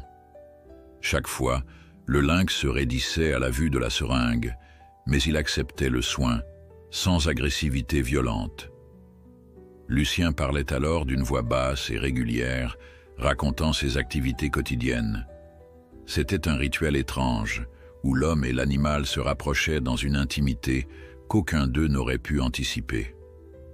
Les nuits de Lucien en devinrent plus sereines. Il s'endormait en sachant que la vie dans sa grange reprenait ses droits, petit à petit. Finalement, un appel de Mathilde confirma qu'un corridor dégagé permettait de rallier la ferme en véhicule. Elle proposa de programmer le transport du lynx vers le centre de soins la semaine suivante, afin de procéder à un bilan complet et de l'équiper d'un émetteur pour suivre ses déplacements une fois relâché. Lucien accueillit cette nouvelle avec un soulagement mêlé d'anxiété. Bien sûr, l'animal bénéficierait là-bas de meilleures infrastructures et d'un accompagnement plus spécialisé, mais le fermier s'était tant investi pour le sauver qu'il avait du mal à se résoudre à ce départ. Après avoir raccroché, il se rendit dans la grange pour observer le lynx, endormi en plein après-midi. Sa silhouette imposante et élégante se fondait dans la pénombre, et Lucien sentit une émotion douce l'envahir. Dans quelques jours, sans doute, le grand fauve quitterait ces lieux qu'il avait appris à considérer comme un refuge. Il s'agissait du cours naturel des choses, il n'y avait rien à regretter. Malgré tout, en son fort intérieur, Lucien espérait secrètement que le lynx, une fois libre, reviendrait peut-être un jour le saluer à l'orée de la forêt. Il l'ignorait, mais ce lien, une fois tissé, ne se rompt jamais vraiment. Les jours qui suivirent la visite de Bertrand s'écoulèrent dans un mélange d'impatience et de sérénité. Lucien, toujours attentif, veillait à prodiguer les soins recommandés par le vétérinaire, une dose mesurée d'anti-inflammatoires, un bandage régulièrement renouvelé et surtout une ration alimentaire riche en protéines. Le lynx gagnait chaque jour en vitalité, se déplaçait avec davantage d'aisance et montrait un appétit robuste. Dans la relative pénombre de la grange, on l'entendait parfois ronronner faiblement, comme pour signifier un bien-être qui contrastait avec l'état dans lequel il était arrivé. Lucien, quant à lui, sentait son cœur se gonfler de fierté lorsque leurs regards se croisaient. En prévision du transport vers le centre de soins, Mathilde l'appelait régulièrement pour prendre des nouvelles précises.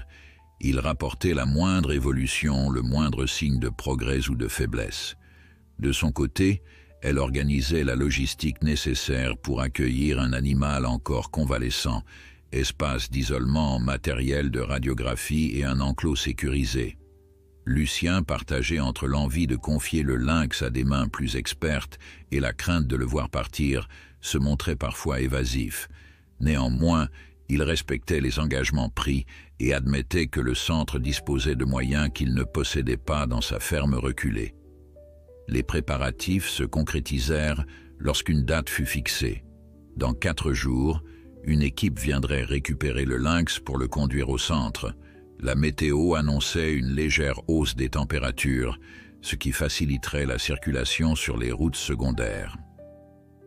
Lucien, soulagé de voir que la saison avançait, tenta de dégager encore un peu plus la piste d'accès. Il passa de longues heures à manœuvrer son tracteur, raclant la neige compactée, parfois jusqu'à l'épuisement. Cette tâche répétitive lui offrait cependant l'occasion de réfléchir à la tournure des événements. Il se demandait comment il vivrait le départ du grand félin devenu en quelque sorte l'hôte le plus improbable de son domaine. Chaque matin, lorsque Lucien pénétrait dans la grange, le lynx l'accueillait désormais debout, la tête haute, émettant un bref grondement qui n'était plus vraiment de la menace. Plutôt une manière de dire « Je suis là, je t'observe ». Les bandages aux flancs et à la patte avaient presque cessé d'être nécessaires, la cicatrice se résorbant peu à peu sous un duvet de poils neufs. Lucien s'amusait parfois à remarquer que la robe de l'animal semblait plus fournie, comme si la vie avait regagné chaque parcelle de son corps. À certains instants, il surprenait le lynx à renifler l'air, le museau tourné vers la porte, peut-être attiré par les odeurs de la campagne ou par l'appel instinctif de la forêt environnante. Cette attractivité pour le grand dehors posait la question de la liberté. Lucien songeait souvent à ce moment où le lynx, complètement rétabli, recouvrerait son territoire sauvage. Il se représentait la scène, le félin bondissant avec souplesse dans la neige, disparaissant entre les arbres pour n'en plus revenir. Cette pensée le réjouissait autant qu'elle le rendait mélancolique. Chaque soir, il se surprenait à converser avec Oscar, comme s'il voulait vérifier que le chien approuvait ses décisions. Mais Oscar, pragmatique et fidèle, se contentait de remuer la queue, heureux de recevoir sa pitance et de partager le foyer chaleureux de la ferme. 3 jours avant le transfert, Lucien constata que les déplacements du lynx étaient nettement plus fluides. Il prit alors l'initiative de laisser le box entrouvert, tout en fermant les portes de la grange pour éviter toute fuite incontrôlée. D'abord méfiant, l'animal sortit prudemment, explorant l'espace élargi. Il renifla des bottes de paille, sauta sur une vieille table appuyée contre le mur et s'étira longuement, comme pour vérifier les limites de son corps.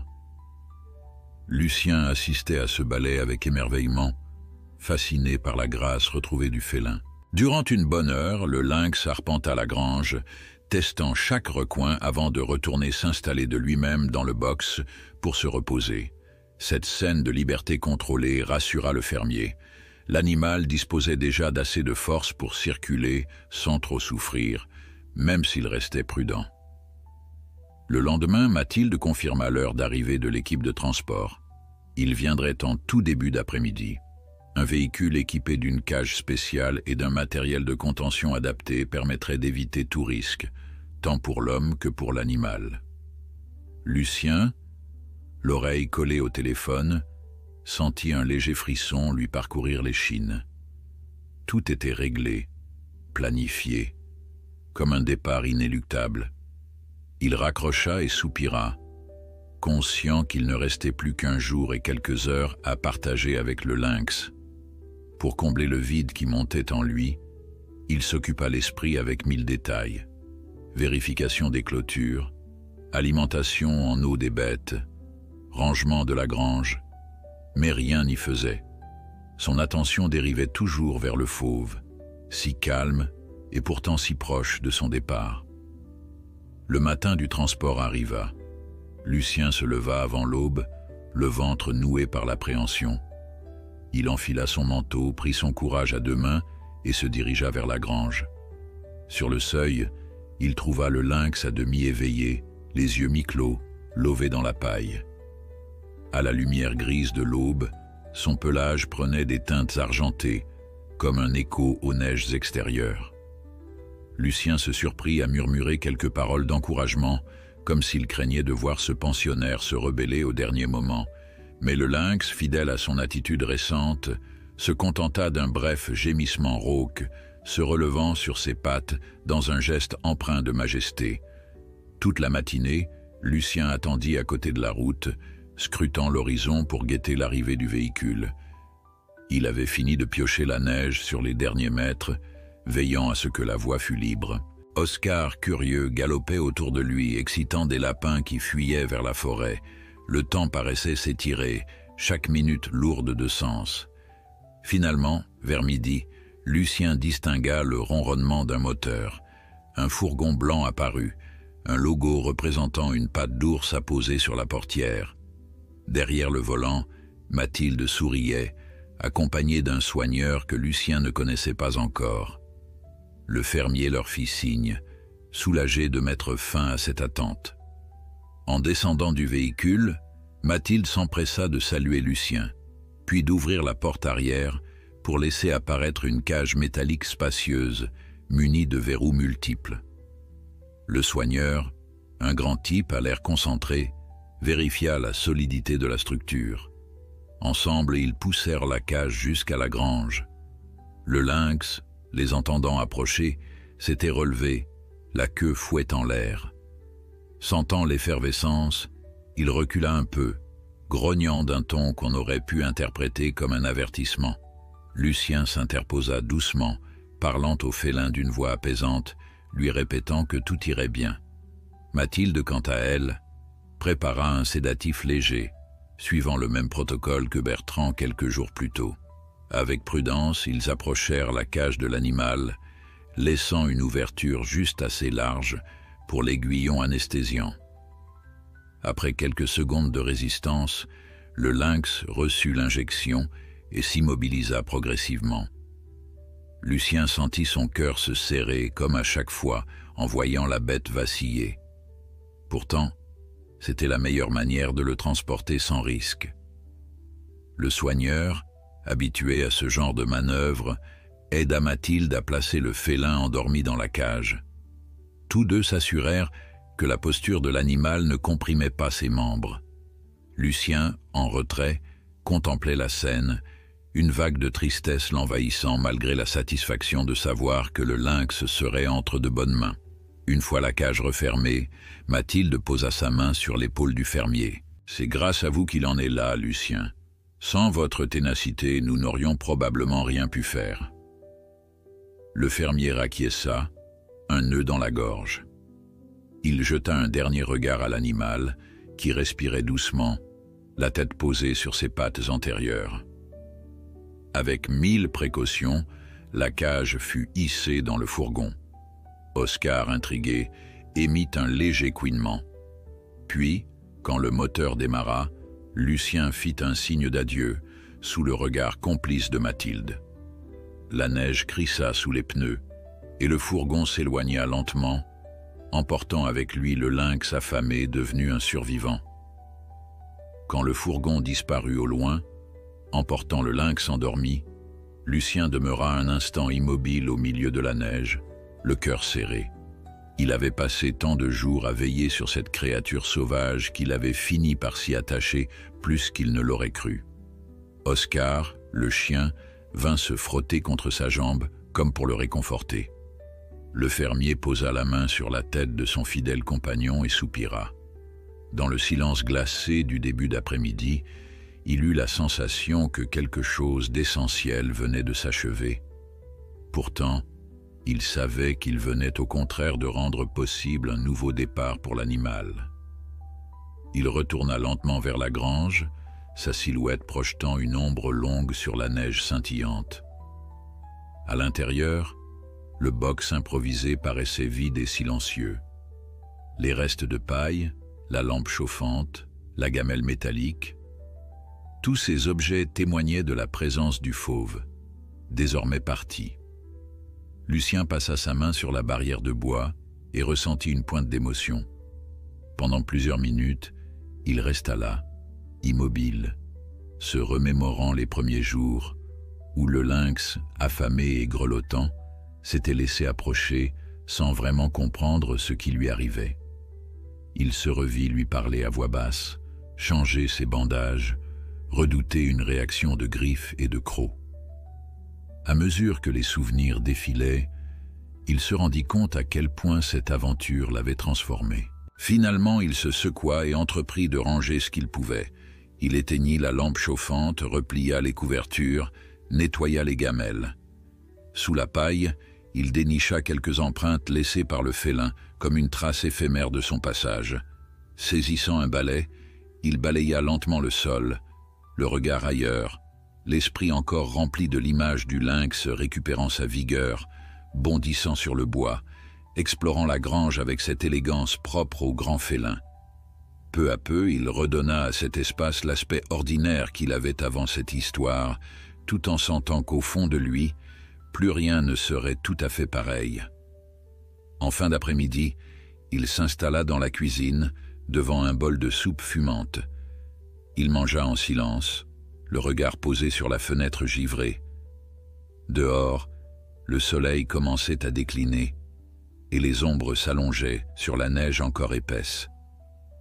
Lucien songea que, dans le même temps, le fourgon devait sûrement déjà être arrivé au centre de soins ou sur le point d'y parvenir. Il imagina le lynx se réveiller dans un enclos inconnu, entouré de gens compétents qui poursuivraient les soins nécessaires. Cette pensée l'apaisa. Il savait que Mathilde et son équipe feraient tout pour veiller au bien-être du fauve, jusqu'à son rétablissement complet. Les jours suivants furent étrangement calmes. Sans la présence constante du lynx, Lucien retrouva sa routine habituelle. Se lever à l'aube pour nourrir les vaches, traire, déneiger quand cela s'avérait nécessaire. Il remarqua cependant qu'il portait un autre regard sur la nature environnante. Il repérait les traces d'animaux avec plus d'attention, se demandant parfois s'il n'apercevrait pas celle d'un lynx quelque part près de la lisière boisée. Oscar, de son côté, semblait également un peu désorienté, comme s'il cherchait le grand pensionnaire qui avait occupé la grange. Plusieurs fois, le chien s'approcha du box vide, renifla puis repartit, incapable de comprendre pourquoi tout était redevenu si silencieux. Une semaine passa sans nouvelles du centre. Lucien n'osait pas appeler trop souvent, de peur de paraître insistant. Pourtant, la curiosité et l'inquiétude le rongeaient. Le lynx s'adaptait-il à sa nouvelle étape? Son état s'améliorait-il toujours? Il finit par envoyer un bref message à Mathilde pour l'interroger sur la situation. Elle lui répondit le lendemain, l'informant que le félin se portait bien. Ils avaient effectué une radiographie supplémentaire de sa patte arrière, révélant une légère fissure qui avait presque cicatrisé. L'animal marchait correctement et disposait d'un enclos spacieux où il pouvait s'exercer. Lucien sentit un poids se lever de sa poitrine. Il se surprit à sourire en lisant le message, heureux de constater que tout se déroulait pour le mieux. À partir de ce moment, les communications furent plus régulières.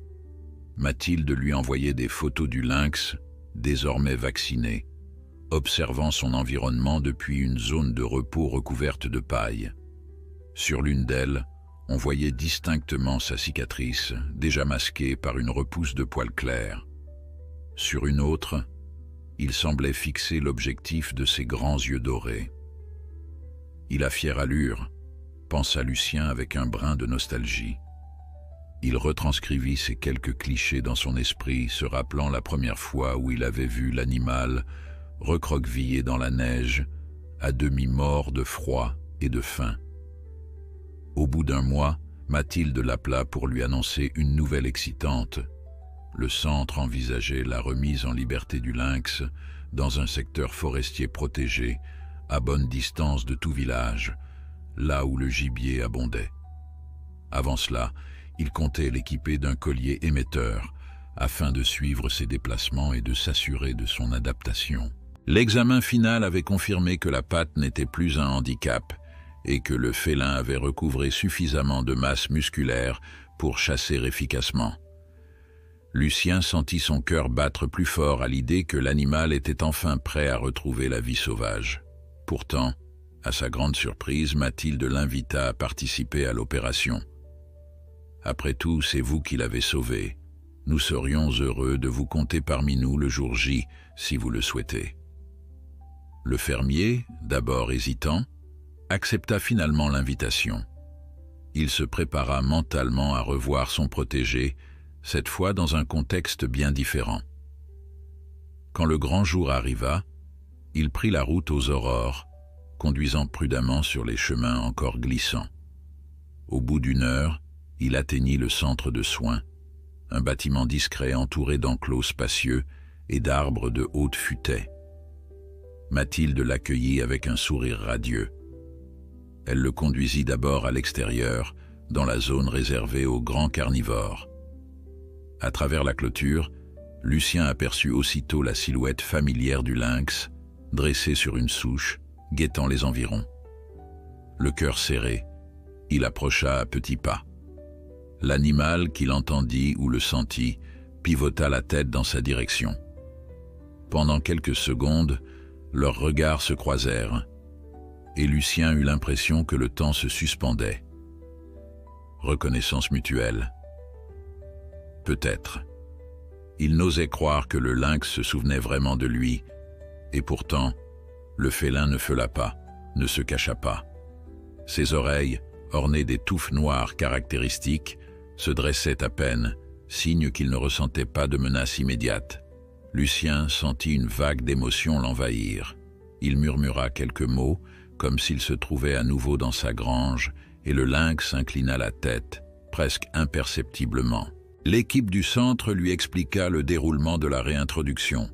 Un transport dans une zone reculée, un contrôle vétérinaire final sur place, puis l'ouverture de la cage pour laisser l'animal partir à son rythme. Il porterait un collier émetteur pendant plusieurs mois, le temps de confirmer qu'il s'adaptait bien. Si tout se passe comme prévu, il devrait très vite retrouver ses instincts de chasse, précisa Mathilde. Lucien hocha la tête, songeant aux lapins, lièvres, chevreuils qui peuplèrent la forêt. Il se rappela l'épisode où il avait dû chasser lui-même des lapins pour nourrir son hôte. Aujourd'hui, le lynx serait maître de son destin. Ils passèrent encore quelques instants auprès de l'enclos, puis Mathilde et son équipe endormirent le lynx avec un anesthésique léger pour lui installer le collier. Lucien, le souffle court, observa les gestes précis des soigneurs qui posaient avec délicatesse l'émetteur. Quand le félin reprit connaissance, il semblait légèrement groggy mais pas affolé. Lucien remarqua que le collier, sombre et ajusté, se fondait assez bien dans la fourrure. Il ne devrait pas le gêner, expliqua un soigneur. La batterie tiendra plusieurs mois et on viendra vérifier régulièrement ses signaux. En fin de matinée, le convoi démarra. Lucien suivit dans son pick-up, encadré par 2 véhicules du centre. Le lynx, à nouveau endormi pour limiter le stress, voyageait dans une cage aménagée. 2 heures de route furent nécessaires pour atteindre la zone choisie, une région vallonnée, couverte de sapins et de feuillus, loin des axes principaux. Lucien, émerveillé, découvrit un paysage superbe, rivières cristallines, sous-bois épais, rochers sculptés par le temps. Ici, le lynx trouverait certainement un territoire propice. Une fois arrivé dans cette clairière isolée, le convoi s'arrêta près d'un vieil épicéa couché par les tempêtes, offrant un abri naturel contre le vent. L'équipe procéda avec méthode. Ils descendrent la cage à l'aide de rampes, s'assurant qu'aucun bruit brutal ne trouble le réveil du lynx. Mathilde dirigeait les opérations, gardant un contact radio avec un second groupe, posté un peu plus haut, qui surveillait le terrain pour s'assurer de l'absence d'obstacles ou d'animaux menaçants. Lucien, quant à lui, resta en retrait, le cœur battant, conscient que c'était l'ultime étape, celle où le félin retrouverait enfin toute sa liberté. Ils ouvrirent lentement la porte coulissante de la cage, puis reculèrent. À l'intérieur, le lynx, encore légèrement groggy, cligna des yeux, comme s'il réalisait qu'il se trouvait désormais dans un nouvel environnement. L'air frais de la forêt, chargé d'odeurs de mousse et de bois humide, semblait le stimuler.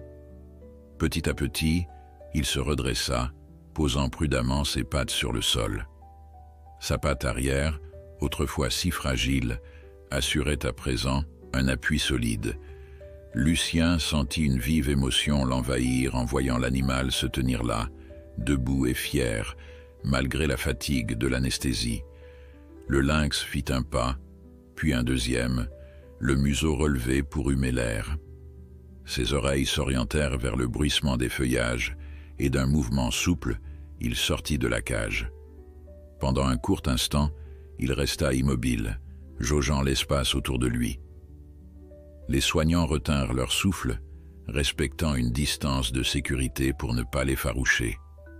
Lucien, un peu en arrière, sentait une larme de joie perler dans son regard. Il se rappela cette nuit d'hiver où il avait cru trouver un cadavre gelé sur son porche. Aujourd'hui, ce même animal réinvestissait les grands espaces dont il n'aurait jamais dû être privé. Soudain, le lynx bondit à petits sauts, traversant la clairière en direction des premiers arbres. Son allure était encore un peu hésitante, comme s'il découvrait ou redécouvrait la sensation de la neige épaisse sous ses coussinets. Néanmoins, son allure demeurait élégante. Arrivé aux abords de la forêt, il s'arrêta et se retourna brièvement, son regard balayant la scène. Lucien crut capter une fraction de seconde ce même échange silencieux qu'ils avaient connu dans la grange. Un salut, une gratitude mutuelle. Puis, sans bruit, le lynx s'enfonça dans l'ombre des épicéas. Resté un moment figé, Lucien laissa finalement échapper un long soupir, comme un homme qui se débarrasse d'un lourd fardeau. Mathilde, à ses côtés, posa une main réconfortante sur son bras. C'est fini. Il est chez lui maintenant. Le fermier hocha la tête, la gorge serrée. Pour la première fois depuis longtemps, il se sentait dans une paix intérieure totale, fier d'avoir permis à cette créature de renaître. Les autres membres de l'équipe n'osaient guère parler, conscients de la solennité de l'instant. Ils savaient que la mission de relâcher un grand prédateur ne se faisait pas tous les jours et qu'elle revêtait une importance cruciale pour la préservation de l'espèce. Pendant encore de longues minutes, ils demeurèrent là, à écouter la forêt. Le silence fut peu à peu brisé par quelques piaillements d'oiseaux et par le vent dans les branches. Pas la moindre trace du lynx, déjà fondu dans l'immensité verte et blanche. Seul l'émetteur, régulièrement surveillé, enverrait désormais son signal pour informer les soigneurs des déplacements de l'animal. Lucien, le regard lointain, imaginait le félin fureter entre les troncs, humant chaque souche, repérant peut-être un lièvre en cavale. Il se représentait cette liberté absolue, que rien ne viendrait entraver. Mathilde proposa de prendre un café chaud qu'ils avaient apporté dans une thermos, de manière à clore paisiblement ce moment. Lucien accepta d'un signe de tête et savoura la boisson qui réchauffait ses mains engourdies. En sirotant, il laissa son regard dériver vers l'endroit où le lynx s'était évanoui. Chaque gorgée lui rappelait qu'il fallait parfois peu de choses pour transformer un destin, un acte d'empathie, un risque assumé, un soin prodigué au bon moment. Il se souvint de son père, racontant jadis comment les bêtes sauvages ne mendient pas l'aide humaine. Elles ne laissent entrer l'homme dans leur univers qu'en de très rares circonstances, souvent dictées par l'urgence de survivre. Finalement, l'équipe plia bagages, rangeant le matériel et refermant la cage vide. À bord des véhicules, certains parlaient déjà de la prochaine opération de sauvetage, d'un aigle blessé ou d'un faon orphelin. Lucien, lui, gardait le silence, contemplant encore le rideau d'arbres. Puis, quand Mathilde lui fit un signe pour l'inviter à repartir, il les rejoignit sans un mot, respirant profondément l'air pur. Sur le chemin du retour, il pensa à la ferme, à Oscar, à ses vaches, à cette grange désormais désoccupée. Il se sentait étrangement léger, comme s'il laissait là-bas une part de lui-même qui n'avait plus besoin d'être protégée. Une fois revenu chez lui, Lucien prit quelques heures pour se reposer. Il s'affala dans son vieux fauteuil, les paupières closes, et revécut mentalement chaque étape de l'aventure. L'apparition du lynx, l'urgence de le réchauffer, l'angoisse face à ses blessures, les premiers bandages, l'aide providentielle de Bertrand et Mathilde, puis enfin cette libération.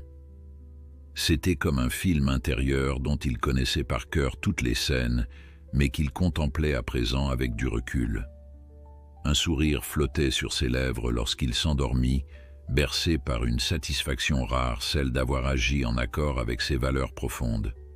Dans les jours qui suivirent, la vie reprit son cours. Lucien reçut quelques messages du centre, l'informant que l'émetteur indiquait des déplacements progressifs du lynx vers l'est, dans une zone boisée proche d'un cours d'eau. Le félin, d'après les analyses, semblait chasser des lapins et peut-être quelques chevreuils affaiblis par l'hiver. Tout laissait penser à une adaptation réussie. Lucien transmit cette bonne nouvelle à ses rares voisins et continua de surveiller le ciel, comme s'il espérait apercevoir un signe. Les vaches donnaient toujours leur lait. Les champs demeuraient endormis sous la neige, et la routine paraissait redevenir la seule norme. Un après-midi, plusieurs semaines plus tard, alors que le printemps commençait à timidement faire fondre la neige, Lucien décida d'aller en forêt pour ramasser du bois mort et s'aérer l'esprit. Oscar, ravi, l'accompagna, trottant en éclaireur sur les sentiers boueux. Le fermier portait un grand panier et une hachette prêt à récolter quelques branches tombées. Il cheminait tranquillement, goûtant le plaisir des premiers rayons de soleil, plus tièdes, lorsqu'il remarqua des empreintes nouvelles sur le sol détrempé. Par curiosité, il s'accroupit, effleurant de la main la forme caractéristique des coussinets.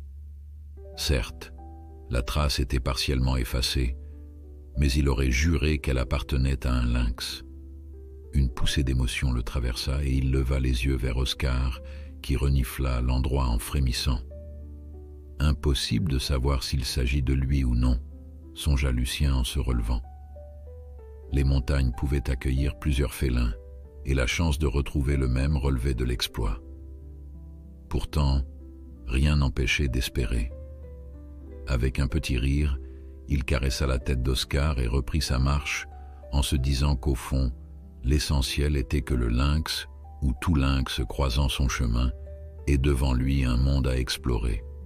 Désormais, ce monde leur appartenait à tous les deux, reliés par ce chapitre inoubliable de leur vie. Alors qu'il avançait dans la végétation renaissante, Lucien eut une pensée pour sa femme disparue trop tôt. Il s'imagina lui raconter cette histoire fabuleuse, ce lien tissé avec un fauve qui avait choisi son Porsche comme dernière chance de survie. Peut-être y aurait-elle vu un signe, un rappel que la nature restait capable d'actes de réciprocité, pour peu qu'on lui ouvre une porte. Dans l'épaisseur des arbres, un corbeau croassa, comme pour répondre à ses pensées. Le reste de la promenade s'écoula dans la quiétude. Lucien ramassa de fines branches qu'il chargerait plus tard dans sa remorque, laissa Oscar flairer chaque buisson, et lorsqu'il repartit vers la ferme, son esprit vagabonda à nouveau vers le lynx.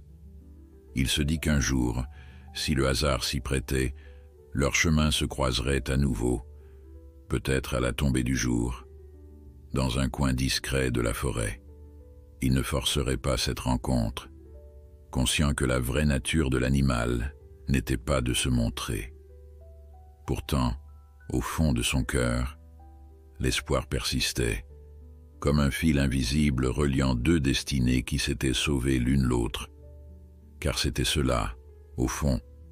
Lucien avait offert au lynx une chance de se relever, de redevenir lui-même, et en retour, le félin lui avait rendu une part de courage et de pure pose qu'il croyait perdue.